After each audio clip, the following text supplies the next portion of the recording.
एक गांव में घनश्याम अपनी बीवी सरला के साथ रहता था। वो दिन रात खेत में बहुत ज़्यादा मेहनत करता था। वहीं दूसरी ओर उसका पड़ोसी राजू दिन भर खेत में सोया रहता था और वो कोई काम धंधा नहीं करता था और ज़्यादा मेहनत भी नहीं करता था। वहीं घनश्याम की मेहनत की वजह से उसकी खेत की फसल बहुत अच्छी होती थी और सारे गांव वाले घनश्याम की मेहनत की तारीफ करते थे। राजू उसका पड़ोसी था। वह और उसकी पत्नी सुमित्रा घनश्याम की मेहनत और घनश्याम की तरक्की से बहुत ज़्यादा जलते थे। देखिए जी, आप तो कुछ काम धंधा करते नहीं है, ना ही खेत पर अच्छे से कुछ बुआई करते हैं। उधर घनश्याम को देखिए, उसकी फसल कितनी अच्छी हुई है और मुझे तो लगता है कि इस बार फसल बेचकर वो बहुत अच्छा घर खरीद लेगा और उसके पास बहुत अच्छी धनराशि भी हो जाएगी। अरे भाग्यवान, तुम परेशान मत हो। मेरे जीते जी वो कभी अपने घर की मरम्मत नहीं करवा पाएगा और उसकी फसल का नुकसान होगा ही होगा। तुम चिंता मत करो और देखते रहो। घनश्याम अपने घर से खेत की तरफ निकल पड़ता है और खेत को देखता है। उसके खेत बहुत ज़्यादा हरे भरे थे। इस बार लगता है फसल बहुत अच्छी होगी। इस बार के पैसों से मैं घर की मरम्मत भी करवा दूंगा और दूसरों की मदद भी कर पाऊंगा। कुछ देर खेत में रहने के बाद वो घर वापस लौट आता है। क्या हुआ जी, इतनी देर क्यों लग गई आपको खेत में?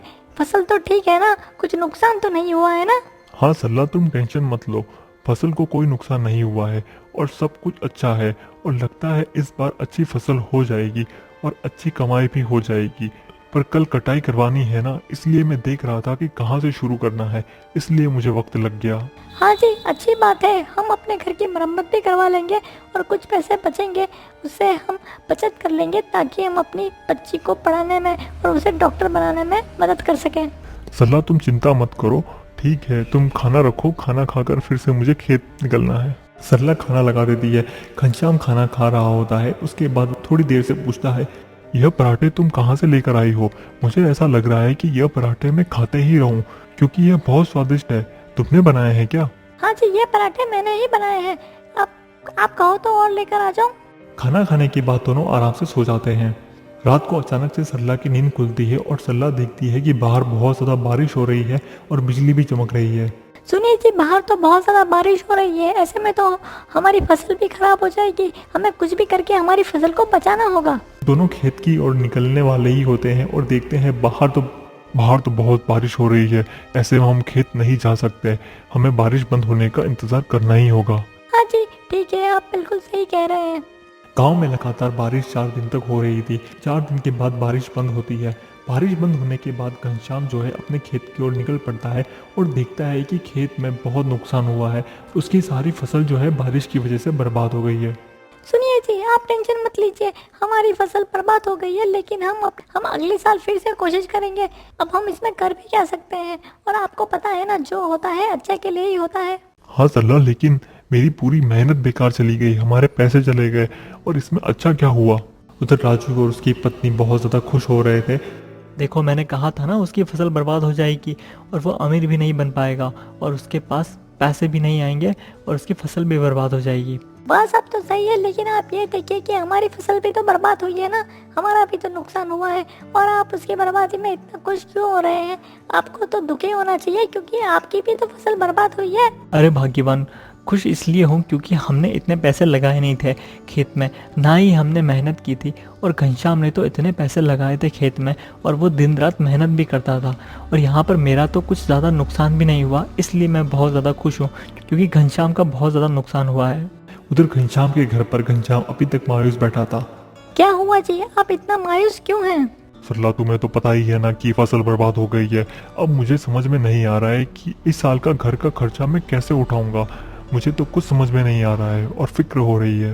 आप टेंशन मत लीजिए, मेरे पास एक तरकीब है जिससे हम इस साल का खर्चा आराम से चला सकते हैं। तुम क्या कहना चाहती हो? मेरे पास कोई और तरीका नहीं है सरला, और ना ही मुझे कुछ और आता है खेती के अलावा। क्यों ना हम पराठे बनाने का काम शुरू करें और आप पराठे बेचने का काम शुरू कीजिएगा। शायद पराठे की बिक्री बहुत अच्छी होने लगे और हमारे घर का खर्च अच्छे से चलने लगे।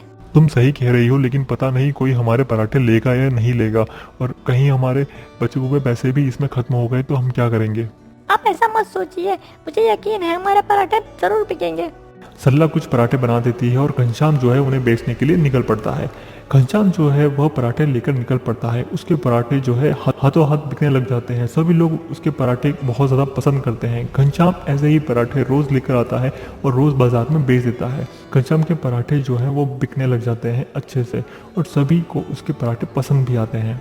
सरला, तुम्हारा फैसला सही था। हमने अच्छा किया कि हमने ये पराठों का व्यापार शुरू कर दिया। इससे हमारी कमाई भी अच्छी हो रही है और सभी को हमारे बनाए हुए पराठे बहुत ज़्यादा पसंद भी आ रहे हैं और सभी लोग इसकी तारीफ भी कर रहे हैं। हाँ जी, ये सब कुछ तो भगवान की कृपा है कि हमारा काम अच्छे चलने लग गया है। तभी घनश्याम के गांव का एक बड़ा व्यापारी उनके पास आता है। घनश्याम, मैंने सुना है तुम बहुत अच्छे पराठे बनाते हो, इसलिए मैं तुम्हें 200 पराठे बनाने का ऑर्डर देता हूँ और मुझे ये ऑर्डर परसों तक चाहिए। हाँ मालिक, ज़रूर आपका काम पूरा हो जाएगा, आप चिंता मत कीजिए।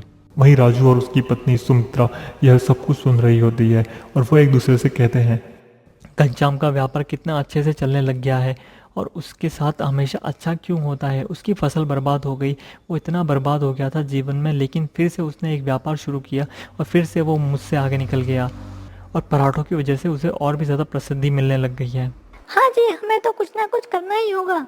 उधर सरला और घनश्याम जो है 100 पराठे बना लेते हैं और अपनी रसोई में रख देते हैं। लेकिन रात को राजू आता है और सारे पराठे चुरा लेता है। अब यह उस व्यापारी को पराठे दे नहीं पाएंगे और उसके बाद उनका बड़ा नुकसान हो जाएगा। हाँ जी, आपने बहुत सही किया। सुबह होती है, सरला रसोई में जाती है और देखती है कि वहाँ पर बने हुए पराठे नहीं हैं।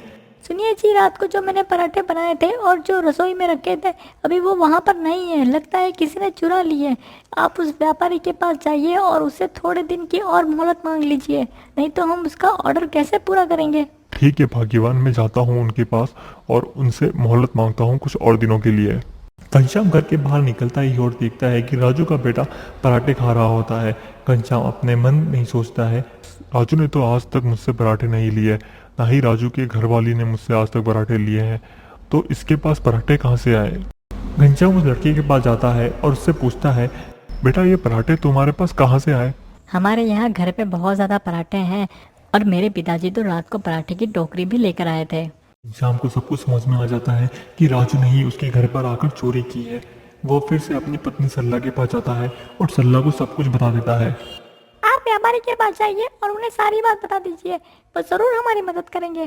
घनश्याम व्यापारी के पास जाता है और उन्हें सब कुछ बता देता है कि कैसे उसके पड़ोसी राजू ने उसके 100 पराठे चुरा लिए हैं।